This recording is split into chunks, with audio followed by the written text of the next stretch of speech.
Hello viewers, তো দেখো এটা একটা কিসের বাচ্চা পড়ে আছে। আমার তো দেখে মনে হচ্ছে কাঠবিড়ালির বাচ্চা, কিন্তু আমি কি করবো এখন। আমি এসেছিলাম থালা বাসন মাজতে এখানটায়।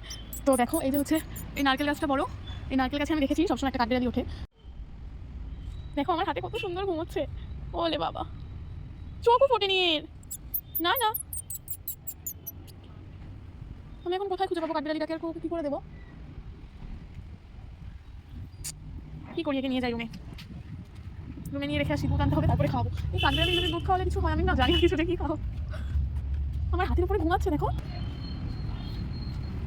যাই, একে রুমে নিয়ে যাই আমি।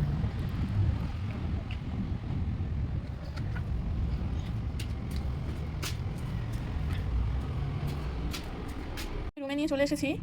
দেখো তো আমার তো মনে হয় কাঠবিড়ালিরই বাচ্চা, কাঠবিড়ালির মতোই লাগছে। আর পিঠের দিকটা এরকম তিনটে দাগ টাইপের আছে। ওলে বাবালে, ঘুমাবে ও এখন? ওর এখনো চোখও ফোটেনি, আমি কি করবো, কি করে বড় করবো?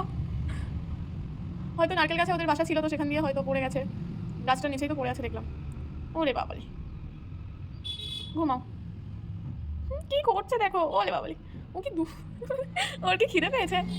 ওলে বাবা, আমি এখন কি করে দুধ আনবো বল? এখানে কোন দোকানে দুধ পাওয়া যায় আমি তাও জানি না। ওকে আমি কি খাওয়াবো গাইস, তোমরা বলো।